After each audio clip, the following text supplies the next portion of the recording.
Good evening. How are you? Well, we're in between rain right now, so I'm going to take a chance on it and get a little walking in and talk to you guys and gals. The temperature, according to Thomas Jefferson, is 71. Do you believe that? And that's identical with the humidity that's 71, but you can't feel it at this lower temperature. The wind is a breezy 2.2 miles an hour. Today is another exercise in bad taste, lying, and a failure to fulfill the responsibility of President of the United States. Now, I'm going to start on the Hill just because I have a bias, because I spent a lot of time up there. And hearings drive me crazy in terms of the good ones as opposed to the bad ones. The bad one is somebody gets 5 minutes to ask questions, and what they do is they make a statement for 5 minutes, or they ask a leading question and say, shouldn't we save all the children? And then they stop or something like that. So what's my objection today? Today we had a whole witness talking, and I haven't seen all of it, but we had a witness, Barr, who was the former Attorney General. And it is beyond me why people think that we should rely on this guy. And I guess it's part of the establishment. They presume because of visibility and success in getting positions that means what? He's a canny fellow who can get things done, but not always legitimately. So that sounds like a harsh thing to say. But when the Reagan-Bush years were around, he was advising how to give pardons so that Bush the elder might not find himself on the wrong end of an investigation. Now, he did as well when he was picked as the Attorney General for Trump. And you may remember Flynn at the beginning of the administration. They were investigating him for lying. And Barr just shit-canned that case right out the window. And more dramatically was what he did with the special counsel.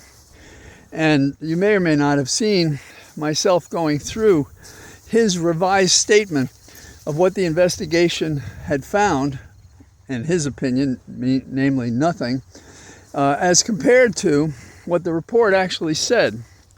And then there's an even more dramatic example of Barr on the run, and that's when he was concerned that the Southern District of New York, my old office, might prosecute Trump for his role in their ongoing investigation. And so what did he do? He first tried to get the incumbent U.S. Attorney, Berman, to resign, and then basically fired him. And then there was a big kerfuffle about who to replace, and who would take that position, because you're already on notice that you have to be corrupt. So why am I talking about him? Because he's up on the Hill doing good service again as a loyal, corrupt Republican by testifying about the Epstein case and talking about how good and sincere Trump is. These guys, all hands on deck. He's sitting in his home writing a little memoir, and if it turns out he finishes it and he has 300 pages of lies, you may want to skip it. So what does this tell us? It tells us that the hearing on the Hill is not really a hearing. It's a piece of political propaganda. And when we get to see more of it, we'll know more about it. And think about the fact that, is it good or bad that the FBI had 1,000 persons on 24-hour shifts read 100,000 records to identify references to Trump? Now tell me they didn't redact, erase, and fail to find, said they failed to find references. We can't, it's a corrupt record. They call it spoliation, both in criminal and civil cases and in law, when what's happened is people are tinkering with, spoiling, And on Friday they're going to produce, the Department of Injustice, is going to present what they have in their files on Epstein, Maxwell, Trump. Sure. And I got a bridge in New York that goes to Brooklyn you might just want to buy. That's how valuable anything these guys say. We see all the time they distort the facts, they ignore the law, and they do whatever they want. This is no exception. So what's the remedy? The remedy is easy. We have these witnesses who suffered. Bring them up there and ask them who's who. Closed session, public session, but agree it's going to be reported. And if you were to just start with, say, the sentencing memo in the Maxwell case, you'd come across the identification of the witnesses and the victims and what they did. That's hard information, and that's what we need. We need hard information, and we don't have hard information. We know that Trump isn't breaking his back for nothing when he's trying to stop and conceal anything from coming out of the basement of the Department of Injustice.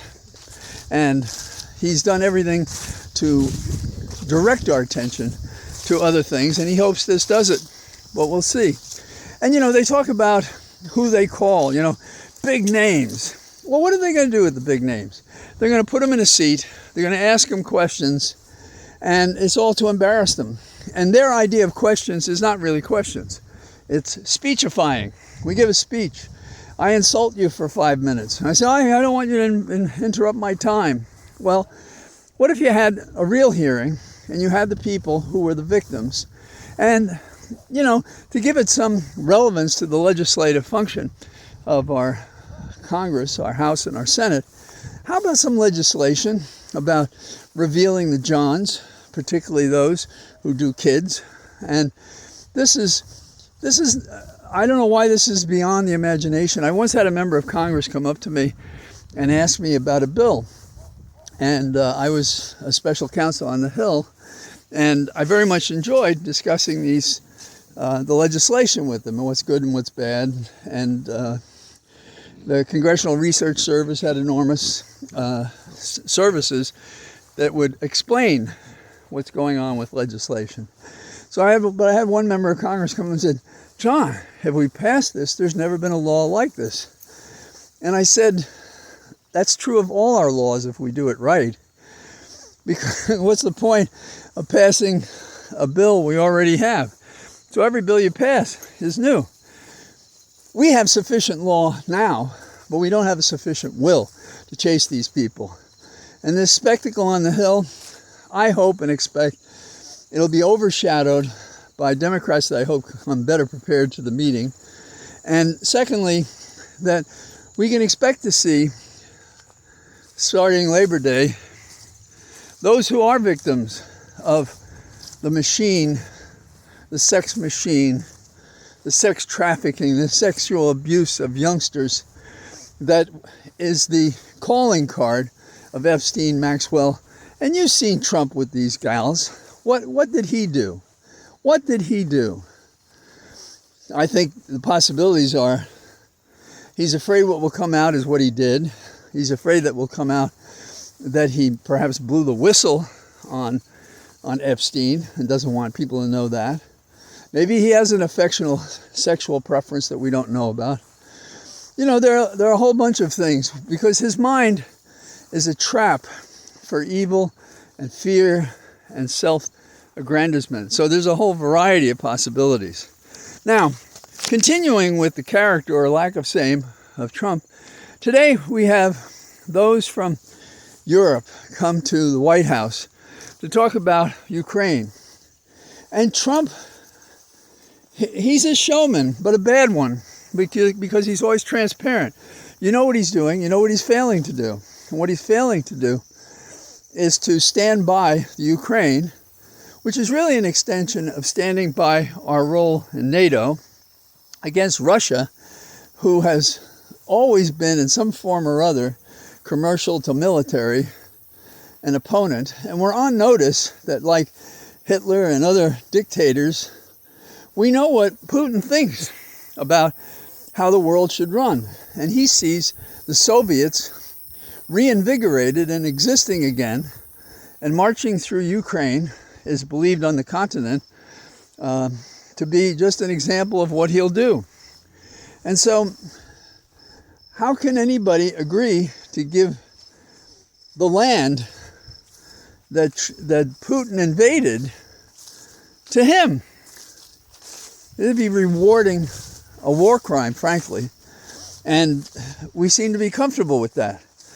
And Trump seems to be more inclined to serve his puppeteer, Putin, than to do what he should do by way of representing us, the United States, and NATO, and the Ukraine, whom we've underwritten with funds, I think, with the high reluctance of Trump to do so.